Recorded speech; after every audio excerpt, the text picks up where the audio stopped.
एक गरीब लड़का था जो एक लड़की से बेइंतहा प्यार करता था। उसके दिल में जगह बनाने के लिए उसने अपने ऊपर लाखों का कर्ज ले लिया और अपनी गर्लफ्रेंड के लिए एक ब्रांड न्यू BMW तक खरीद दी। उसे लगा कि अब शायद लड़की का नजरिया उसके लिए बदल जाएगा, लेकिन उसे क्या पता था कि कहानी कुछ और ही मोड़ लेने वाली है। अगली सुबह वही लड़की हैवी मेकअप में एक सूप शॉप के बाहर पहुंच जाती है। लाइन पहले से लंबी लगी हुई थी, लेकिन वो बिना किसी रिस्पेक्ट के सीधे आगे बढ़ जाती है और एरोगेंटली बोलती है, बॉस मुझे पहले ऑर्डर पैक कर दो। उसकी टोन सुनकर वहाँ मौजूद लोग भड़क जाते हैं। कस्टमर लाइन में खड़े लोग उसे टोकते हैं कि पहले लाइन में लगो। शॉप ओनर भी साफ मना कर देता है, यहाँ सबको वेट करना पड़ता है, आप भी लाइन में लगो। लड़की पहले तो एटीट्यूड दिखाती है, लेकिन माहौल देखकर मजबूर होकर लाइन में लग जाती है। उसे बिल्कुल अंदाजा नहीं था कि वो खुद एक बहुत बड़े ट्रबल में फंस चुकी है। दरअसल पास ही एक कोने में उसका बॉयफ्रेंड उसे क्वाइटली ऑब्जर्व कर रहा था। वो पहले ही शक में था कि लड़की आखिर किसके लिए ये सूप ले रही है, क्योंकि उसे पता था कि वो ऐसा कुछ कभी नहीं खाती। सच जानने के लिए उसने पहले से स्पेयर की ले रखी थी और क्वाइटली उसकी कार के ट्रंक में छुप गया था। करीब आधे घंटे बाद कार एक लग्जरी विला एरिया में जाकर रुकती है। सिक्योरिटी गेट पर रोक दिया जाता है। लड़की इरिटेटेड होकर कहती है कि वो यहाँ पहले भी कई बार आ चुकी है, फिर भी उसे अंदर क्यों रोका जा रहा है। सिक्योरिटी रूल्स बताते हैं कि बिना प्रॉपर एक्सेस कार्ड के एंट्री अलाउड नहीं है। लड़की गुस्से में आकर विला ओनर को कॉल करती है और फोन गार्ड को पकड़ा देती है। फोन पर बात होते ही सिक्योरिटी तुरंत घबरा जाता है और गेट खोल देता है। अंदर पहुंचकर लोग भी उसके बिहेवियर पर सवाल उठाते हैं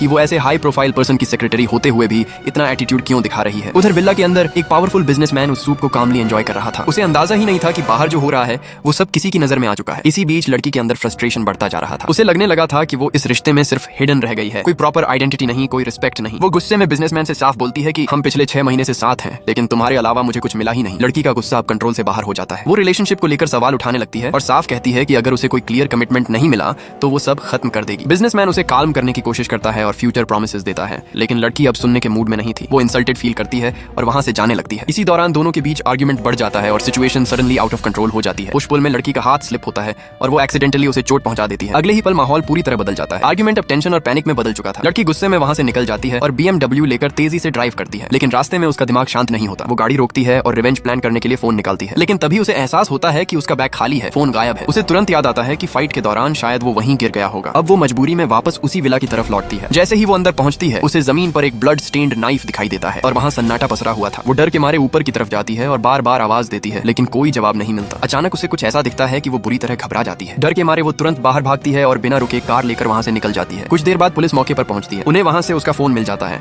और CCTV के आधार पर उसकी पहचान कंफर्म हो जाती है। इधर पुलिस टीम अलग अलग डायरेक्शंस में इन्वेस्टिगेशन शुरू कर देती है। एक टीम उसकी कार चेस करती है, जबकि दूसरी टीम उसके बॉयफ्रेंड तक पहुंचती है। बॉयफ्रेंड पुलिस को पूरी कहानी बताता है कि वो पहले ही सस्पिशियस था और सिचुएशन को क्वाइटली ऑब्जर्व कर रहा था, लेकिन बाद में कंफ्यूजन और सर्कमस्टेंसेस के चलते वो वहां से निकल गया था और किसी नियर बाय फार्मेसी से मेडिसिन लेकर घर चला गया था। अब इन्वेस्टिगेशन तेज हो जाती है और दूसरी तरफ पुलिस को एक सिक्लूडेड एरिया में वो BMW अबैंडन्ड हालत में मिल जाती है। लेकिन जैसे ही पुलिस अंदर का सीन देखती है उनके होश उड़ जाते हैं।